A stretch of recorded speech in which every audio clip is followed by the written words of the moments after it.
Bonjour, c'est Andrzej. Désolé. Oh, oh, oh. Allez. Oh Jésus. Rien n'a meilleur goût qu'une petite bière fraîche après une balade comme celle-là.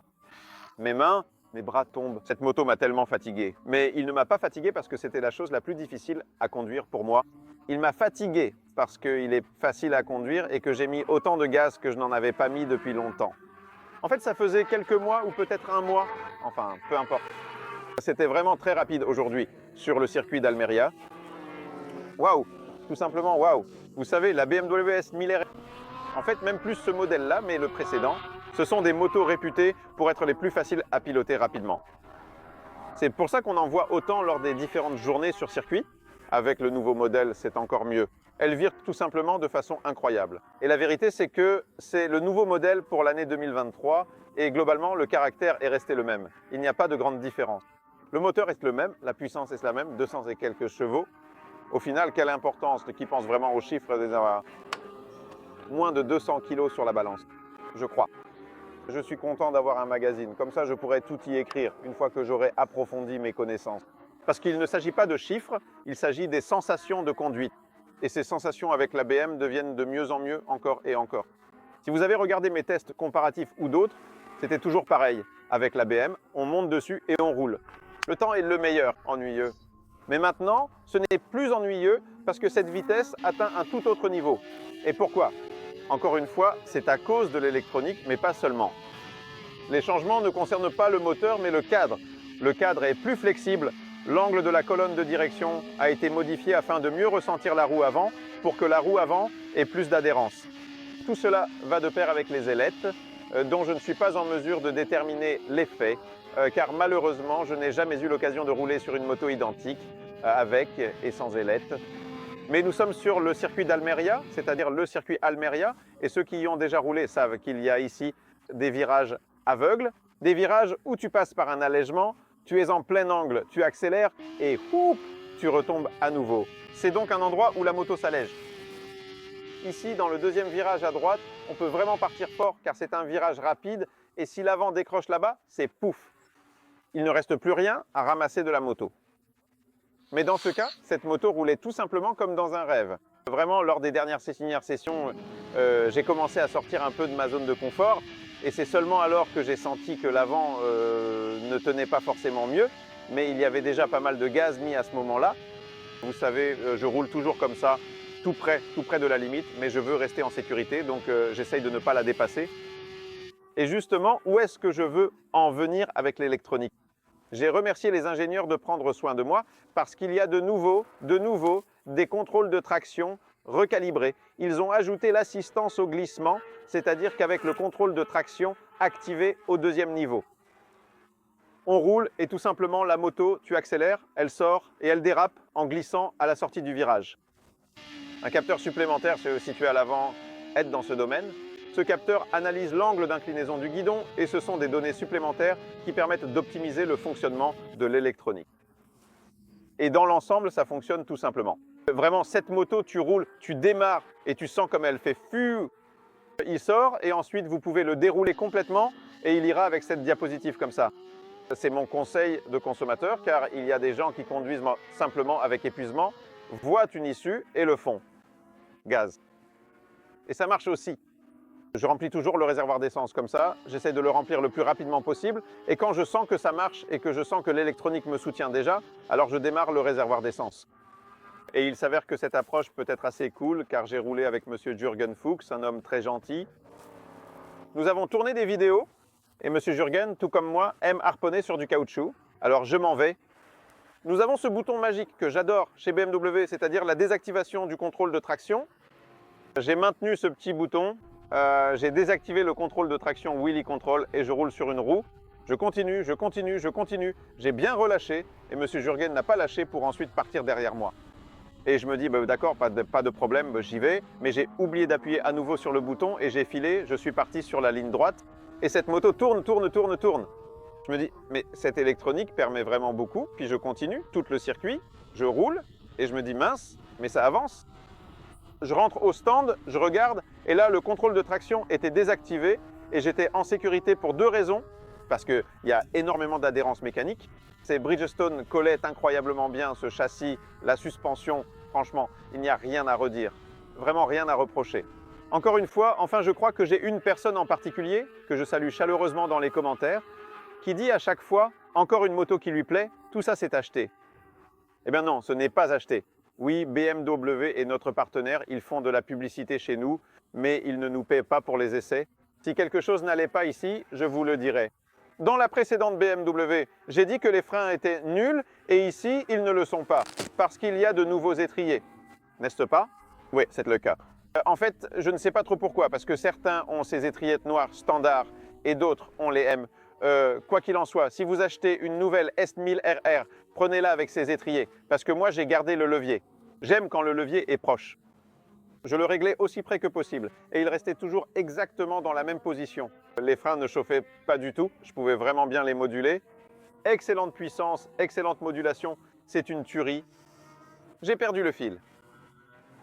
Ce vers quoi je voulais en venir, c'est que ces systèmes m'aident à rester en sécurité. Mais même sans ces systèmes, on peut toujours rouler très vite avec cette moto, elle reste toujours très prévisible.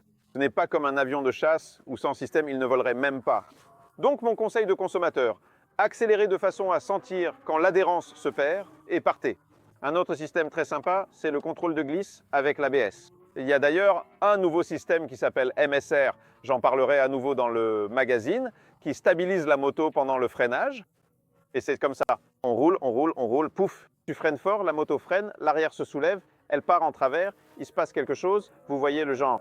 Vous connaissez ce genre de situation si vous roulez sur circuit. Et ce système, même si l'arrière se soulève, il ajuste la vitesse de la roue arrière pour que lorsqu'elle retouche le sol, la moto soit stabilisée. Et c'est drôle parce que j'ai remarqué ça sur la M1000R que j'ai testée hier. Je faisais un stoppie et tout à coup, alors que je fais le stoppie, le moteur fait vroom.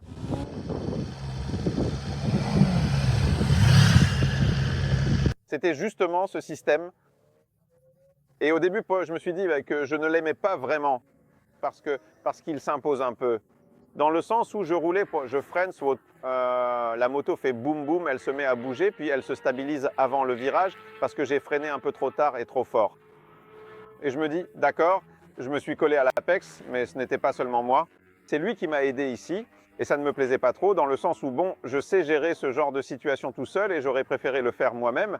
Et vous savez ce qui s'est passé. Dernière session, je suis déjà fatigué. J'ai activé l'ABS au niveau 1, c'est-à-dire que l'ABS est activé à l'avant, désactivé à l'arrière, donc en réalité j'ai déjà la plupart du contrôle. Ce système est désactivé, il est alors inactif. J'y vais à fond sur le frein, et là, waouh, encore une fois j'ai freiné trop tard, et ça m'a éjecté, donc je me suis dit, bon, je vais le réactiver, sérieusement. Et j'ai continué, j'ai freiné, et c'est tout. Donc ce système, vous savez, moi je ne fais pas de compétition, je roule pour le plaisir. Je prendrai du plaisir tant que je serai en sécurité à moto. Et comme ce système ne m'a pas vraiment dérangé et que j'ai roulé toute la journée avec, c'est cool. Et en plus, ce système permet de contrôler le slide avec le frein arrière en entrant dans le virage. Et je me suis aussi amusé avec ça. Sur la ligne droite de départ, ce n'était pas vraiment efficace parce qu'ici, il n'y a pas de virage qui le nécessite. Mais j'ai utilisé le frein arrière et la moto glissait. Mais souvenez-vous, ce n'est pas quelque chose qui se fait tout seul. Ce n'est pas comme si vous appuyez simplement sur le frein arrière et que la moto partait. Parce que non, c'est vous qui êtes assis sur cette moto. Tout dépend de la façon dont vous modulez le frein avant, de votre position, de la manière dont vous tournez le guidon. Donc en réalité, ce n'est pas la moto qui le fait à votre place. Elle veille simplement à ce que vous n'en fassiez pas trop. Donc il y a vraiment quelques diapositives qui m'ont vraiment bien réussi et j'ai continué mon chemin. Le deuxième endroit où ce système m'a aidé, c'est à l'entrée de la chicane, après un long virage à gauche en cassure, où tu arrives avec une grande inclinaison et tu dois freiner en étant penché. Et là, j'ai commencé à appuyer sur le frein et vous savez, je ne le faisais plus pour faire un slide ou pour que ce soit impressionnant sur une vidéo, mais pour mieux équilibrer la moto. Et j'ai commencé à mieux aborder cette chicane et plusieurs fois, j'ai senti que l'arrière commençait à partir, mais le système était là. Normalement, je n'aurais pas appuyé sur ce frein arrière là-bas parce que j'aurais eu peur d'en faire trop et, tu sais, de faire le high side le plus spectaculaire de ma vie. Mais avec ce système, j'ai osé le faire tout simplement et au final, c'était mieux. Donc encore une fois, les haters vont haïr. Les rageux vont détester l'électronique. Moi, dans mon travail, je veux être en sécurité. Comme je l'ai dit, écoutez, la plupart des gens qui vont rouler avec cette moto, n'utiliseront même pas ce mot parce que c'est effrayant. C'est effrayant. Décider d'accélérer aussi fort ou de freiner aussi brusquement au point que la moto parte en vrille, il faut vraiment avoir passé beaucoup de temps sur une moto pour oser le faire. Donc la plupart des gens ne s'en serviront pas. Les pilotes ne s'en serviront pas non plus parce qu'ils vont tout simplement tout désactiver. Donc tout cela est destiné à des gens comme moi qui veulent rouler vite, qui veulent rouler avec style, mais qui veulent aussi rester en sécurité et qui ont l'expérience nécessaire pour pouvoir exploiter ces systèmes. Quoi d'autre? Les roues en carbone, c'est cool. Mince, comme cette moto tourne, il n'y a vraiment aucun problème. J'étais tout simplement à bout parce que cette moto est physique et parfois je craquais. Je la balançais d'un côté à l'autre, hop, hop, hop, et à un moment donné, je n'ai pas réussi à suivre et je suis un peu sorti de la trajectoire. Mais vraiment, cette moto donne envie de travailler sur soi-même parce qu'ici, il n'y a rien à faire, sérieusement. C'est une suspension semi-active, mais en mode race pro, elle fonctionne, vous savez, comme si elle était fixe, c'est-à-dire comme si on la réglait manuellement. Je n'ai eu aucun problème avec cette suspension d'origine. Ici, rien ne pompait, rien, il n'y avait aucune instabilité. En passant par cette chicane, il y avait ces petites ondulations. Tu les as simplement franchies et c'est tout.